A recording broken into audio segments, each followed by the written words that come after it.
Hi, hello, welcome back to our channel. Padi.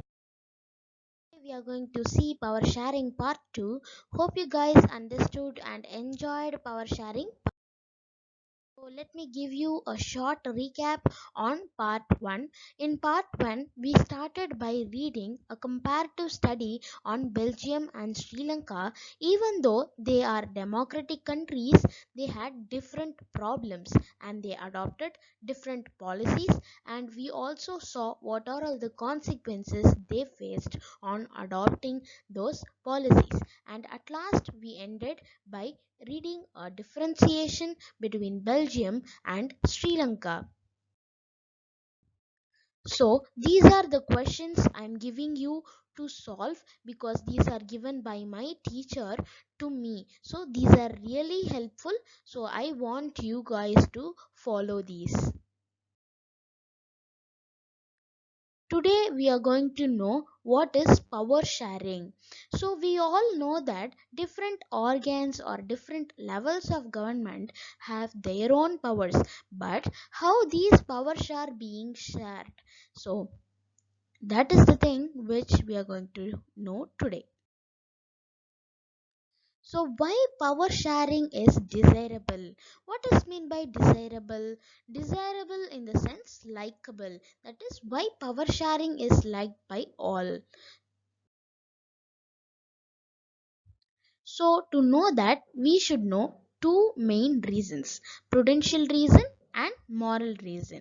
Prudential reasons reduces conflicts between social groups and stability of political order. They say that power sharing maintains the stability of political order in a country and it gives a better outcome. Then moral reasons, it is the spirit of democracy. People have the right to be consulted for governing practices. That is, people have their right that they should be consulted on how they have to be governed.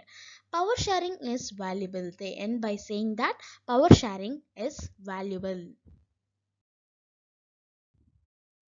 Now we are going to see forms of power sharing in modern democracies. There are totally four forms of power sharing. The first one is horizontal division of power, then the vertical division of power, then the division of power among different social groups, then division of power among political parties, pressure groups, and movements. We will see these one by one.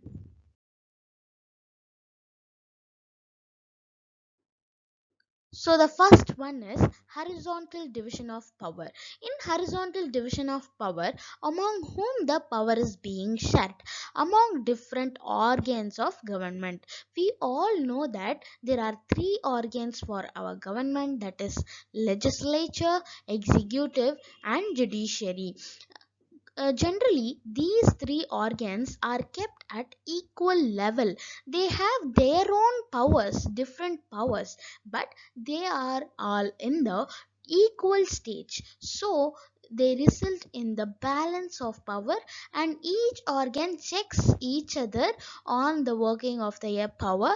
Horizontal distribution, as it allows different organs to exercise different powers. As I told you already, they have different powers, but they have it in equal level. All ministers or government officials are responsible to parliament or state assemblies. No organ gets unlimited power. A system of check and balances. Horizontal division of power is also known as a system of check and balances because all the three organs are at the same level and they check each other. Judges also check the work of other organs. Judges are also included here for checking the work of all the three organs. Now we are going to see vertical division of power. This is among governments at different levels. Do you guys know what are all the different levels of government? If you know, let me know in the comment section below. A general government for the entire country called central, and governments at provincial or regional level, federal government. There are totally three levels of government: central government, state government and local government.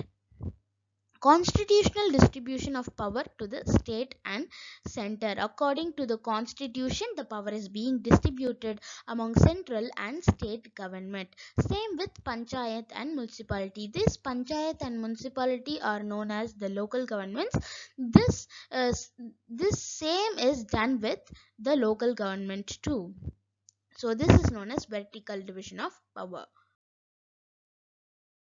Different social groups, religious or linguistic, accommodates social diversities who would feel otherwise alienated. There are some backward religions in our society, right? So if we don't give them some power, they will feel alienated. So this form of power sharing is used. Political parties, pressure groups, and movements influence those in power. Influence of interest groups, businessmen, industrialists, farmers, and industrial workers. Power is being shared among those people. And formation of coalition government when different parties form alliances. So what do you mean by coalition government? Coalition government is something where two or more parties join together to form a government. So this is known as coalition government. Questions to solve. So we are at the end of this session. These are the questions for this video. So if you feel any difficulty in solving these questions, let me know in the comment section below. So guys, we have completed our chapter 1. Thank you for your support, and please do subscribe, like and share to our channel. Thank you.